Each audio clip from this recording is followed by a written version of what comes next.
ಓ ಪಿಂಕಿ, ತುಂಬ ಹೊತ್ತಿಂದ ಕಾಯ್ತಿದ್ಯೇನೆ. ಇಲ್ಲ ಇಲ್ಲ, ಈಗ ತಾನೇ ಬಂದೆ.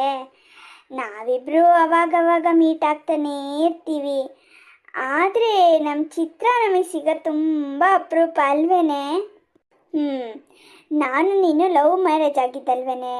ನಮ್ಮಿಬ್ರು ಗಂಡಂದರು ಇದೇ ಊರವರು. ಹಾಗಾಗಿ ನಾವು ಇಲ್ಲೇ ಇದ್ದೀವಿ, ಆಗಾಗ ಮೀಟ್ ಆಗ್ತೀವಿ.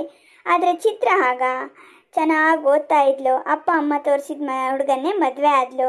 ದೂರದ ಸಿಟಿಲಿದ್ದಾಳೆ. ಅವಳು ಯಾವಾಗಲೋ ಒಂದ್ಸಲಿ ಬರ್ತಾಳೆ. ಹಂಗಾಗಿ ಅವಳು ಸಿಗೋದೇ ಇಲ್ಲ. ಓ, ಅಲ್ಲಿ ಬರ್ತಿರೋದು ನಮ್ಮ ಚಿತ್ರ ಅಲ್ವಾ? ಅವಳು ನೆನ್ಪು ಮಾಡ್ಕೊಂಡಿದ್ದು ಅವಳೇ ಪ್ರತ್ಯಕ್ಷಳಾಗ್ಬಿಟ್ಲು ನೋಡು. ಅರೆ ಹೌದು, ನಮ್ಮ ಚಿತ್ರನೇ.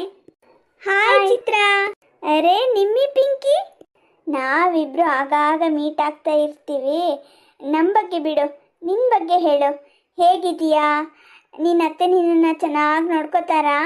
ಹೌದು ಕಣೆ ಚಿತ್ರ, ನನಗೂ ಈ ಬಗ್ಗೆ ತುಂಬಾ ಕುತೂಹಲ. ನಾವು ಚಿಕ್ಕವರಿದ್ದಾಗ, ಅದೇ ಸ್ಕೂಲ್ಗೆ ಹೋಗ್ತಿದ್ದಾಗ, ಮುಡ್ದಿರೋ ಹೂವು ಬಾಡದೇ ಇದ್ರೆ ಒಳ್ಳೆ ಅತ್ತೆ ಸಿಗ್ತಾರೆ ಅಂತ ನೀನು ಯಾವಾಗಲೂ ಹೇಳ್ತಿದ್ಯಲ್ಲ. ನಮ್ಮಿಬ್ಬರತ್ತೆ ಅಂತೂ ಬಿಡು, ಹೇಳೋದೇ ಬೇಡ. ನಿನ್ನತ್ತೆ ಹೇಗೆ? ಅರೇ ಹೌದಲ್ವಾ, ನಾವು ಚಿಕ್ಕವರಿದ್ದಾಗ ನಾನು ಮುಡ್ಕೊಂಡಿರೋ ಹೂವು ಅಷ್ಟು ಬೇಗ ಬಾಡ್ತಾ ಇರಲಿಲ್ಲ. ಹೂವು ಬೇಗ ಬಾಡದೇ ಇದ್ರೆ ಒಳ್ಳೆ ಅತ್ತೆ ಸಿಗ್ತಾರೆ ಅಂತ ನಾನು ಹೇಳ್ತಾ ಇದ್ದೆ ಅಲ್ವಾ? ಅದು ನಿಜ ಆಯಿತು. ಹೌದೇನೆ, ನಿನಗೆ ಒಳ್ಳೆ ಅತ್ತೆ ಸಿಕ್ಕಿದಾರಾ? ನೀನೇ ಪುಣ್ಯವಂತೆ ಬಿಡು. ಹ್ಞೂ ಕಣೆ, ನಮ್ಮತ್ತೆ ಎಷ್ಟು ಒಳ್ಳೆಯರು ಗೊತ್ತಾ. ನಾನು ಆ ಮನೆಗೆ ಸೊಸೆಯಾಗಿ ಹೋಗೋದಕ್ಕಿಂತ ಮುಂಚೆನೇ ನಮ್ಮತ್ತೆ ಶಿವನ್ ಪಾದ ಸೇರ್ಕೊಂಡ್ಬಿಟ್ರು.